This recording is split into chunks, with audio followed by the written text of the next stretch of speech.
Morning, counsel. Good morning, Your Honor. Okay. Good morning, and may it please the Court. Amy Pomerantz on behalf of the United States.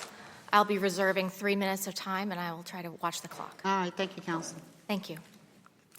The district court in this case held that the long-standing sentencing framework passed by Congress in the mid-1980s violated the defendant's rights to equal protection under the Fifth Amendment.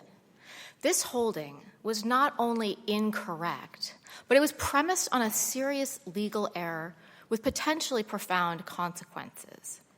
Now, there is no dispute that rational basis review applied in this case. Prisoners are not a suspect class, and there is no fundamental right to compassionate release.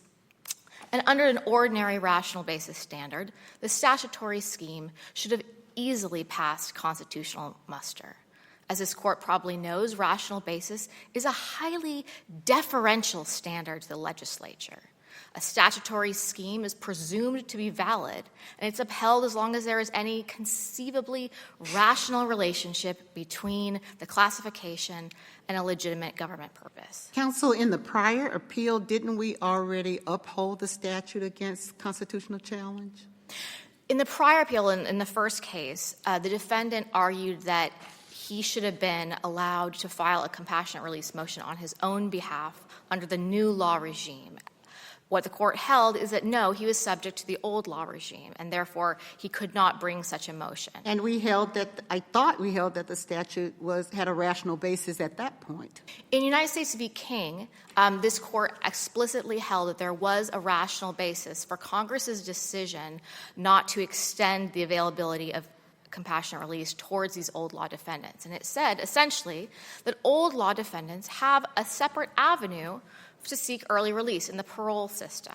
Well, here's the problem with that, is that the BOP has, by regulation, determined that it will not seek compassionate release on the part of any prisoner who is in prison for life without the possibility of parole. So do they really have an avenue?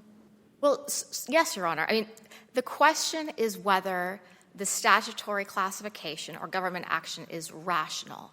And so if we're going to construe defendant's equal protection claim as challenging just that particular BOP regulation, then yes, it is absolutely rational. It is rational that we would preclude BOP from exercising discretionary authority to seek early release for a prisoner who, by definition, received a sentence precluding him from early release.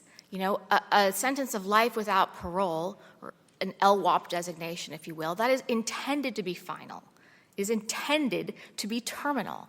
It's a feature, not a bug.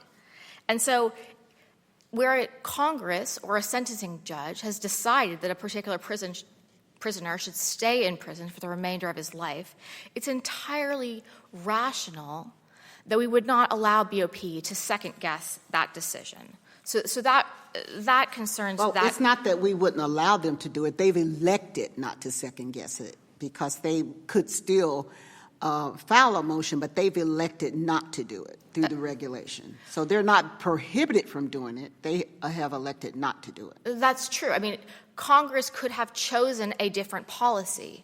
BOP could have chosen a different regulation. But in this particular case, that's not the right question. The question is not whether Congress or BOP chose the most fair, most perfect policy, although I do think that the policies in this case are fair. The question is whether they're irrational. Wait, you think they are fair, even I think the though statutory scheme, someone in Mr. Mata Lopez's situation is, you know, the reason in King that the scheme was rational was that old law prisoners could still get parole, but Mr. Mata Lopez and people in his situation will never be able to get parole. I understand So that. is there not any unfairness there? Your Honor, I think the statutory scheme that Congress enacted and designed is fair. Now, just to back up, that's not But the you would question. agree he doesn't, the rational reason finding in King doesn't apply to this particular defendant. That is true, but that goes to the district court's fundamental error. The district court answered the question wrong because it asked the wrong question. On rational basis review, we do not ask whether Congress's rational basis applies to a particular claimant. That approach actually contravenes Supreme Court precedent, which says that we don't consider what Congress's actual purposes are in passing a certain statute. And this Court has repeatedly said that— But I'm asking a fairness question. Is it fair? I think it is fair. Mr. Mata-Lopez received 2 life sentences without parole because he was one of the largest drug traffickers in the world. He was one of the first people to connect the South American cocaine producers with the Mexican drug cartels. He imported tons of cocaine worth hundreds of millions of dollars on fleets of private jets that he commandeered. The magnitude of his crimes is honestly a little bit hard to wrap our heads around. He was one of the— Can I ask you, the district court said that the government had waived its challenge to the similarly situated. And did you waive that point?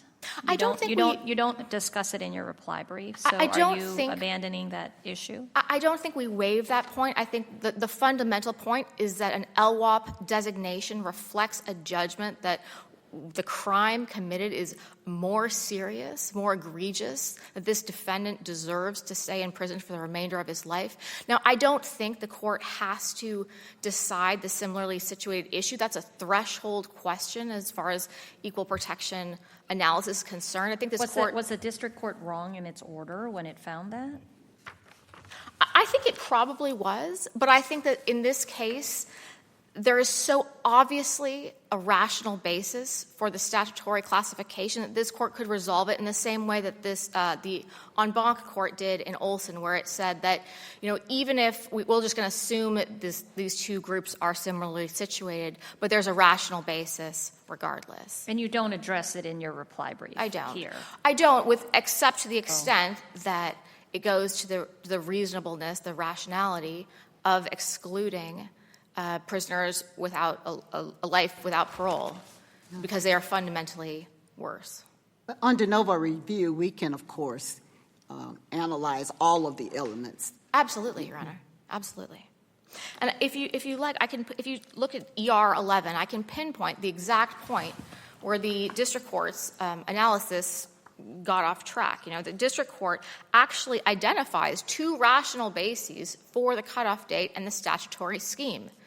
It talks about how there was the November 1st, 1987 effective date was based on ex post facto concerns, avoiding litigation over retroactivity issues. But then it says defendant's argument is persuasive because as applied to him, 18 United States Code Section 3582C does not increase any punishment for him. Now, this sentence is actually wrong on its face. 3582 doesn't increase sentences for anyone. It's a sentencing modification statute. But setting that aside, the point district court, I think, is trying to make is that the ex post facto rationale didn't apply in defendant's particular case. And again, this is the wrong question to ask on rational basis review. And the court does it again at the bottom of this page. It says he was sentenced to life without the possibility of parole, and therefore he does not benefit from the rational basis reason for the cutoff date recognized in King. The court cites no authority for this personal benefit test, and none exists. It is inconsistent with a doctrinal framework.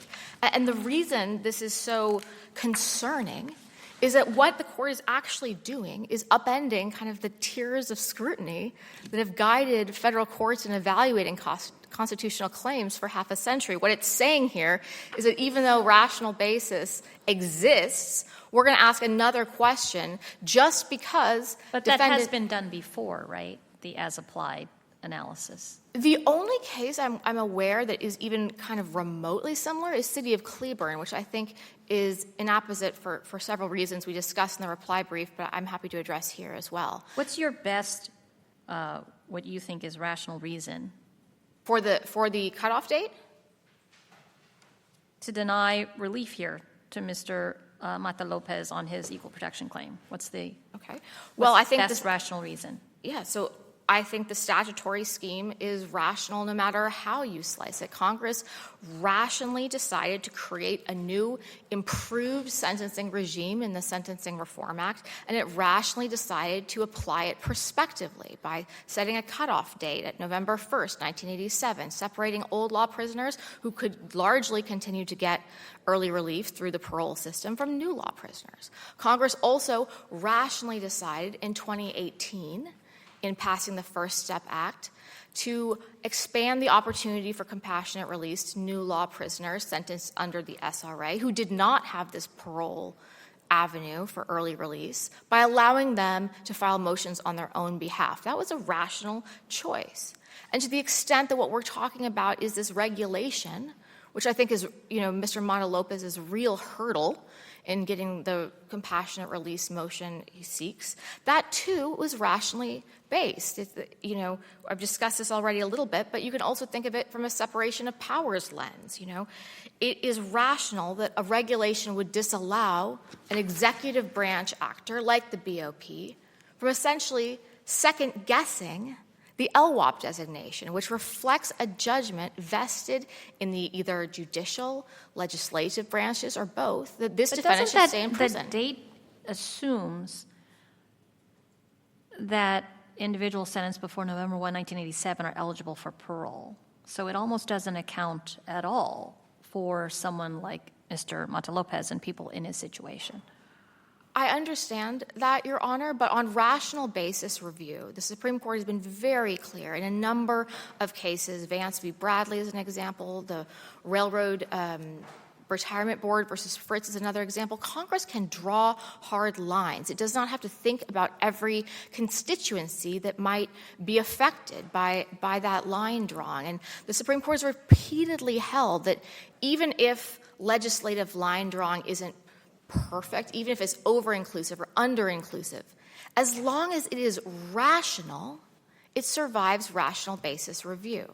The Supreme Court has told us even if the results are harsh, That's right. if there's a rational basis for it, it must be upheld. That's right. We do not require a perfect fit between means and ends on rational basis review. That is a very consistent principle that has been held by the Supreme Court in numerous cases and affirmed by this court repeatedly. And the district court's opinion flies in the face of all of that precedent.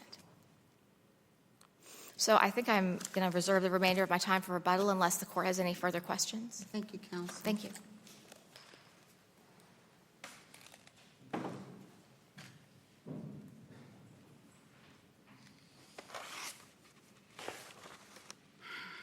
Good morning, Your Honors. Mark Windsor on behalf of Mr. Mata, and on his behalf and on behalf of Mr. Mata's family, I thank the court for bringing this case to where it is right now so quickly. May it please the court. There is a fundamental difference between the analysis in King and Mata 1 and an equal protection analysis, and this is why those two cases do not control here. Statutory analysis, as it was conducted in those two cases, in those cases, it's all about the language of the statute. And they come to the conclusion in both those cases that the language is plain. That the language is what? Is plain and clear.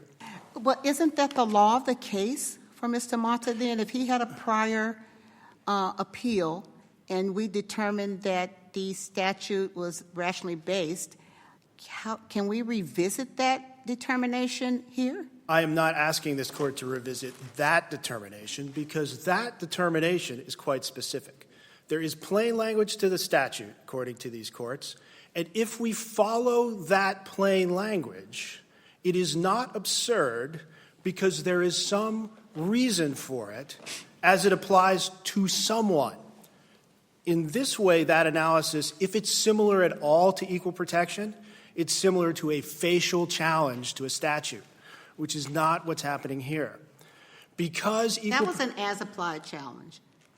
No. The prior appeal was an as-applied challenge. It wasn't a facial challenge. Yes, but it was a challenge couched in statutory construction, and the absurd analysis is That's based... the same thing as saying whether or not it's rationally based.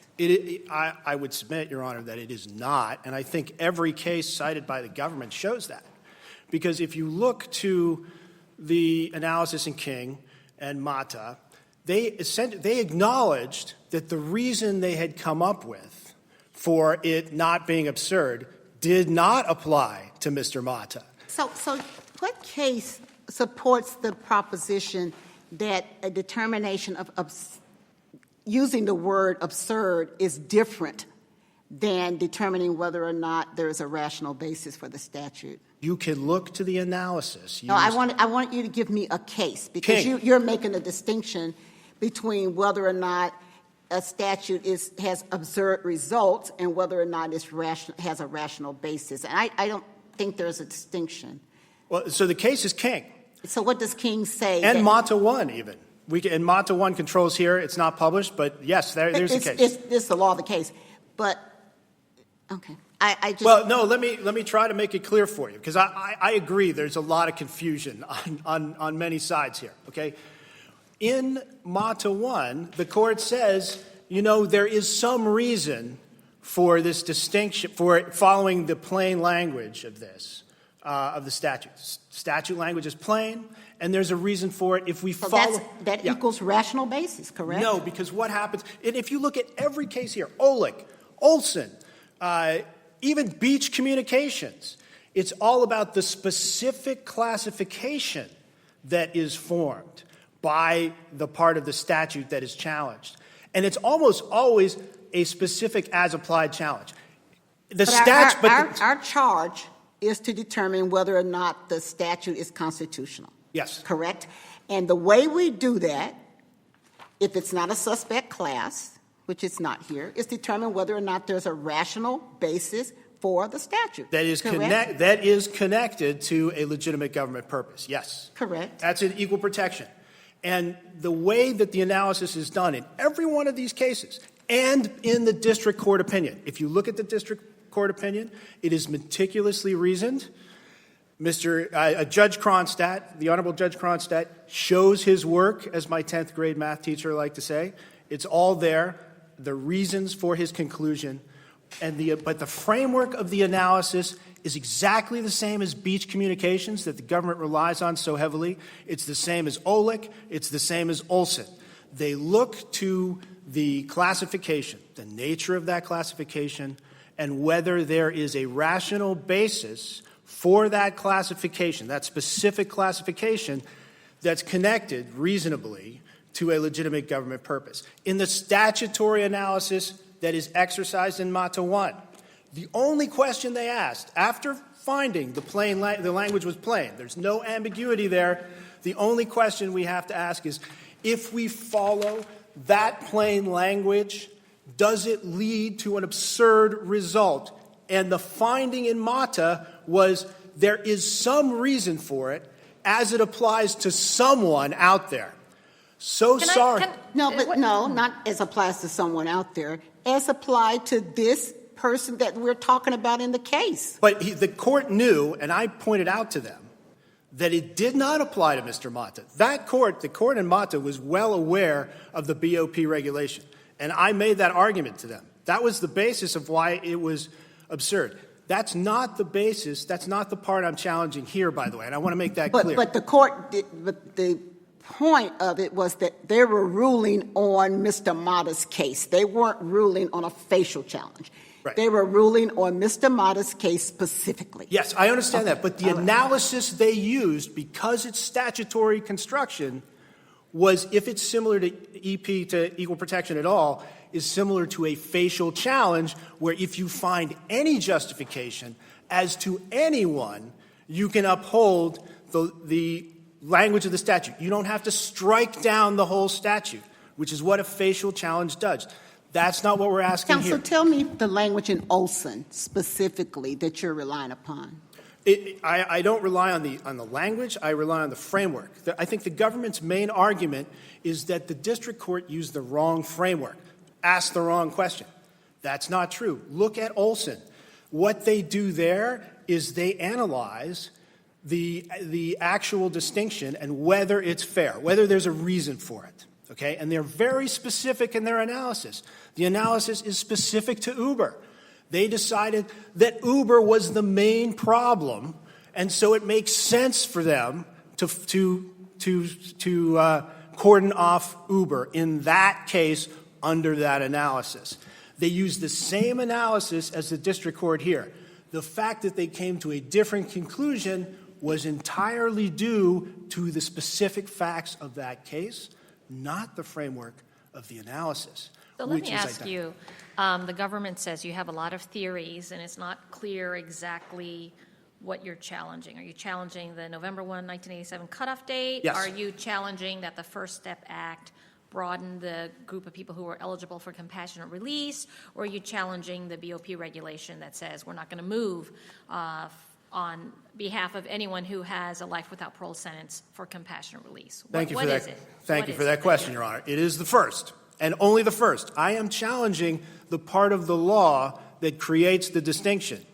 The rest of it does not create the distinction. It's part of the circumstantial analysis. Okay, but then how are those people similarly situated? Because anyone who gets a life sentence after November 1, 1987 is eligible for supervised release, potentially. So they're not in the same position as anyone who has life without parole. Life under new law is life. You are not eligible for supervised release if you get a life sentence. It's just like life without parole. Those of you who are familiar with old law, and of course we're all familiar with new law, know that there's no practical difference. There is none. But that's not even, I was confused by the district judge's decision because the district judge defines the comparators as somebody who commits the same offense both before and after the date. Why was the comparator defined that way in that decision? Because I don't think those are necessarily the same, right? As we know with criminal sentencing, you have to look at the nature and characteristics of the offense as well as the history and characteristics of the defendant. There are a lot of issues there that does not make someone get the same sentence just because they committed the same statutory offense. Well, if you want to limit the class to So- just CCE defendants, so just continuing criminal enterprise defendants, which that's how Mr. Mata was sentenced to life, was under that. This case shows But that's not, but you agree with me, the district judge's comparator, by just saying, I want to look at people who committed the same offense before and after this November 1, 1987 date, those are not similarly situated people, in my mind. So to be They clear, didn't even necessarily get the same sentence, even if you commit the same offense. well, you can So- narrow the class if you want to, Your Honor, but I don't think the district court is creating the class under those terms. The Well, district. I mean, that's the way I read it. When I kept looking at who is he saying are the similarly situated people, he kept saying committed the same conduct or same offense. And that didn't even reference the sentence. So I didn't see how those people were similarly situated. Well, first of all, in the contents of a continuing criminal enterprise, there's a mandatory life sentence. So it doesn't matter what your conduct is or the specific circumstances of your case. You're getting life because it's mandatory by statute. So none of those nuances matter. So if you want to limit the class to continuing But criminal... we're not, that's not our role. Our role is not to come up with new comparators and do a new equal protection analysis. We're just looking at this decision, and this decision defines it as conduct. I'm sorry I can't find the language right now, but I remember reading it thinking, these are not even the same sentence that's being compared. Okay, so the class actually...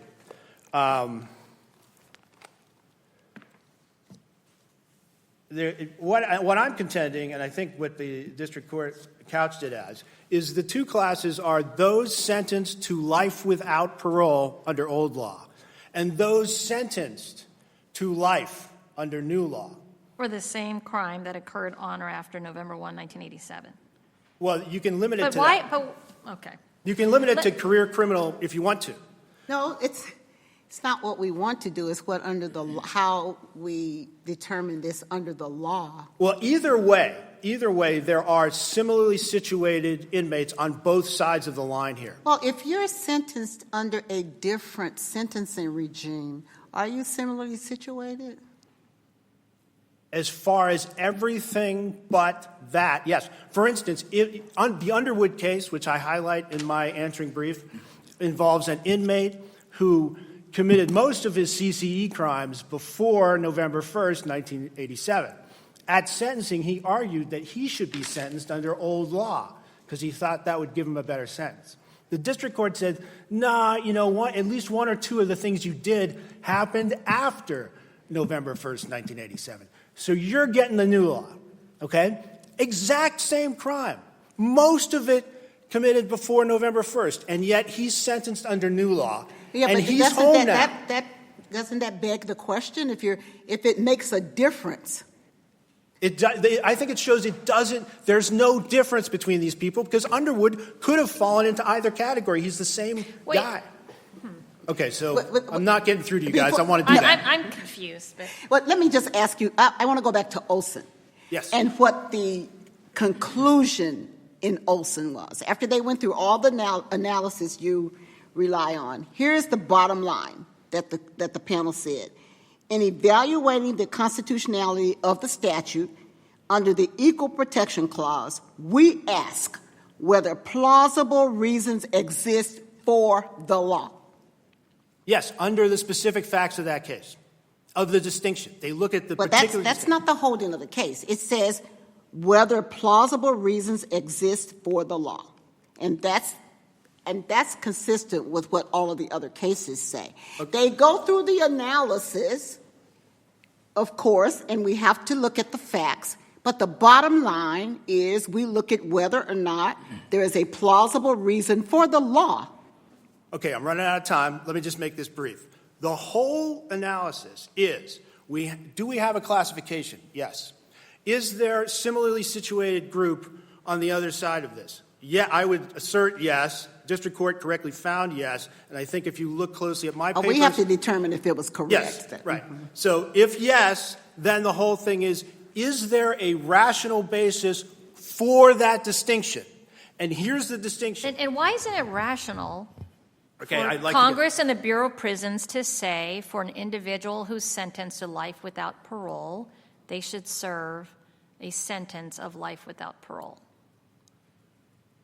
Under the circumstances of old law, that's not irrational. They can do that, but now they've created a benefit because they've seen, as we all see, and compassionate release, by the way, exists for this reason. Things change.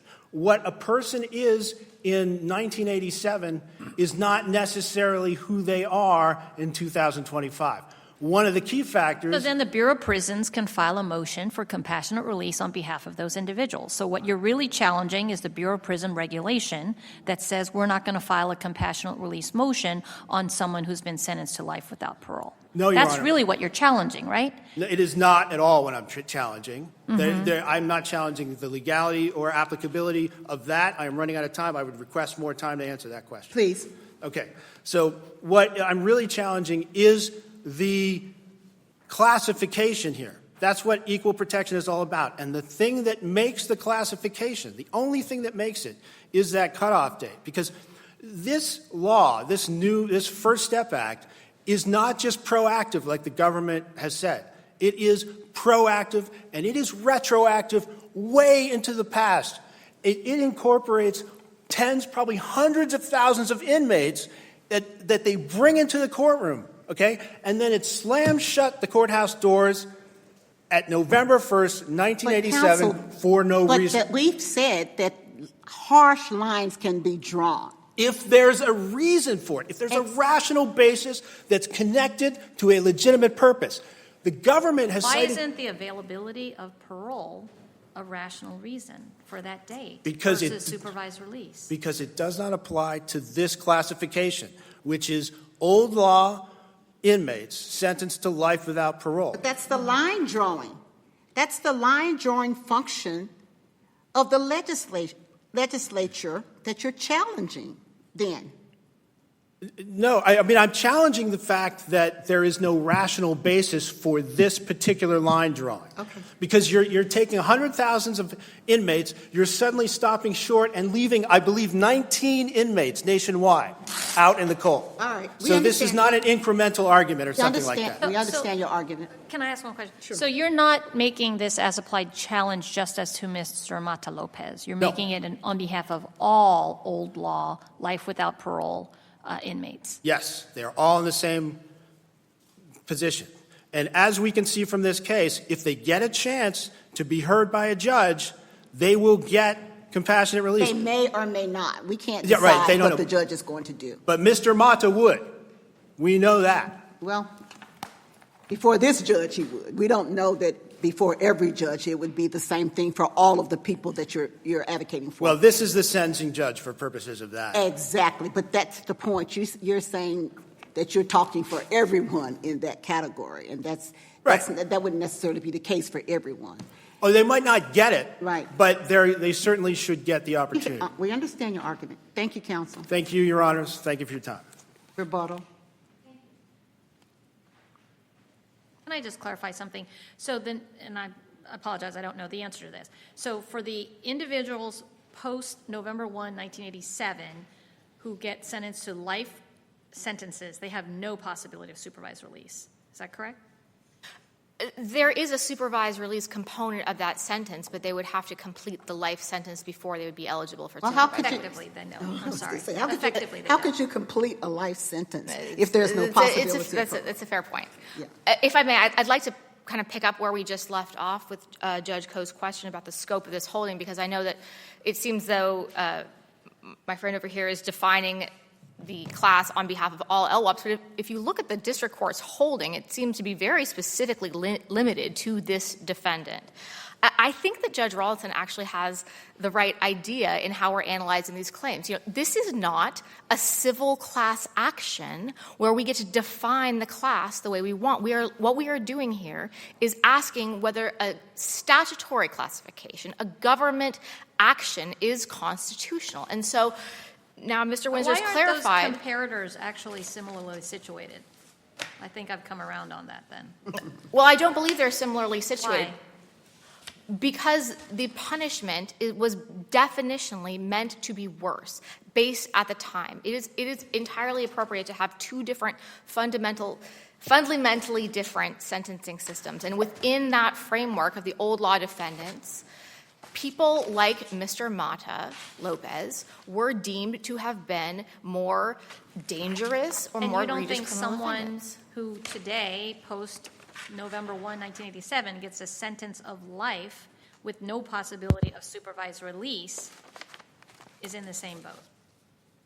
I don't necessarily, Your Honor, but the point I want to make here is that when you're looking at the rationale, what we're doing is assessing the rationality of a particular government action, which now Mr. Windsor has clarified is that November 1st cutoff date. And so the only question that matters is whether Congress had a rational reason for implementing the sentencing law changes prospectively for that cutoff date. Otherwise, we're just second-guessing the Otherwise, we're legislative- second-guessing. That November 1st cutoff date has nothing to do with LWOPs, right? I mean, it was a decision that was made probably to avoid the retroactivity litigation, which is a rational basis. And on rational basis review, the claimant has the burden of disproving any rationality. Wouldn't it have been more fair to require the BOP to make the motion on behalf of an individual with a life sentence under the new law?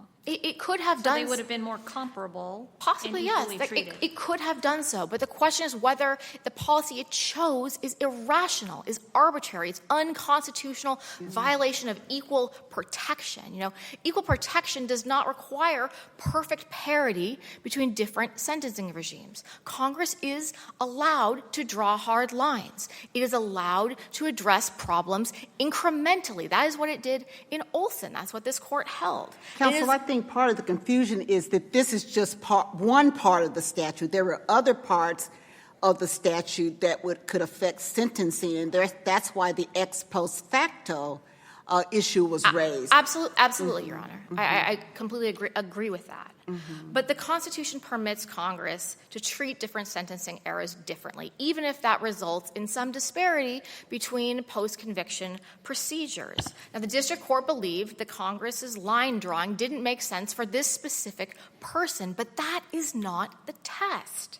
The question is whether the statutory scheme that was designed by Congress in the 1980s is irrational. And for all of the reasons that we've discussed Let me today, ask you, you said the district judge only made the as-applied challenge as to Mr. Mata-Lopez. Is that because the defense only argued it as to him and not as to all old law, LWOP inmates? that's a good question, Your Honor. I don't know if it's because the district court's holding was rooted in some sympathy it felt for Mr. Mata-Lopez and his medical conditions. I don't know if it just reflects Were you the AUSA below? I was not, but I was at the hearing. Okay. I don't know. Maybe it reflects some lack of confidence in its constitutional analysis. I am not sure why he wrote the cutoff date as applied to defendant violates his Fifth Amendment right to equal protection. But certainly, on rational basis review, we do not look at a claimant's particular circumstances. That is what this court held in Russell v. Hugg. That is what this court held in United States versus Navarro. And I would urge the panel to revisit that decision if it hasn't yet, because I think it forecloses defendants' arguments here. You know, the as-applied facial distinction, that is a First Amendment concept or a Second Amendment concept. It doesn't have a meaningful basis in equal protection jurisprudence because, for the most part, claims are both facial and as applied. That's what standing rules is. If you challenge a statute, generally it applies to you, and it would be facially unconstitutional. What Mr. Windsor was talking about in Olson, that probably has to do with how the statute is defining the characterization. You're looking at the government action. We're not defining the class our own way based on a group of people that might have been excluded from Congress's rational basis. That is not the inquiry. All right, thank you, counsel. Thank you, Your You've Honor. exceeded your time. Thank you to both counsel for your helpful arguments. The case just argued is submitted for decision by the court. That completes our calendar for the morning. We are in recess until 9:30 a.m. tomorrow morning.